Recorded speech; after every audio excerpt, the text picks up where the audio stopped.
हाल ही में ट्रेंड में आई oil pulling, जिसके बारे में आपने सोशल मीडिया पे देखा होगा, जाना होगा। बहुत सारे इन्फ्लुएंसर्स जो हैं इसके बेनिफिट्स को बताते हुए आपको नजर आए होंगे। ये और कुछ नहीं बल्कि आयुर्वेद में बताई गई गंडूश क्रिया है।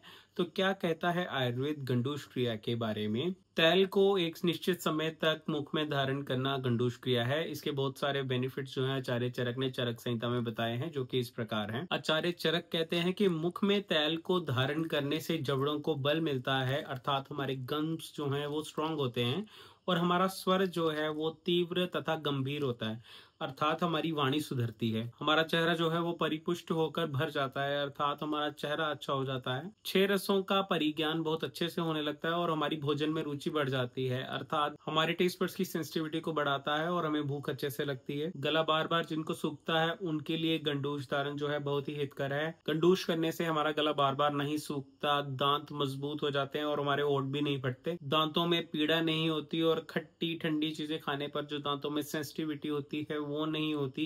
इसी के साथ साथ दांत, जबड़ा और कंप्लीट ओरल हेल्थ जो है वो अच्छी होती है। आचार्य ने ओरल हेल्थ को इम्प्रूव करने के लिए और एसोसिएटेड सिम्टम्स जैसे कि बैड ब्रेथ को ठीक करने के लिए कुछ उपाय बताए हैं। आचार्य ने मुख सुगंधिकर द्रव्यों का वर्णन किया है जिनको हमें अपने मुख में रखने को कहा है, जिससे कि ओरल हेल्थ अच्छी रहती है और बैड ब्रेथ नहीं आती। जायफल, इलायची, सुपारी, लौंग, कपूर और इलायची के दाने को मुख में रखने के लिए आचार्य ने कहा है। इससे मुख की शुद्धि होती है और विभिन्न प्रकार के ओरोडेंटल डिजीजेस से भी बचाव होता है। गंडूश करने और मुख सुगंधिकर द्रव्यों के इस्तेमाल के अलावा भी कुछ औषधियों के काढ़े जैसे कि त्रिफला और शौनाक आदि के काढ़े से मुख का प्रक्षालन करने, उस काढ़े को मुंह में रख के चलाने और उससे गरारे करने से भी विभिन्न प्रकार के कंठ रोग जैसे कि तुंडी केरी यानी कि टॉन्सिलाइटिस, ओरल डिजीजेस और डेंटल डिजीजेस से बचा जा सकता है। डेली दंत धावन या brushing preferably twice a day जो है हमें दांतों के डिजीजेस से बचाती है। ब्रशिंग के साथ साथ टंग क्लीनिंग का भी बहुत अधिक रोल है। जीवा पे जमे हुए मलों को निकालने के लिए टंग क्लीनिंग भी अपना रेगुलर करें। मुख से ही होकर सारे भोजन और औषधियां जो है गुजरती हैं, तो मुख का हेल्दी होना बहुत ही इंपॉर्टेंट है हमारी ओवरऑल हेल्थ के लिए। इसलिए आयुर्वेद में बताए गए इन कुछ मेजर्स को फॉलो करके आप अपनी ओरल हेल्थ को अच्छा रख सकते हैं, ताकि आपकी ओवरऑल हेल्थ जो है वो भी ठीक रहे।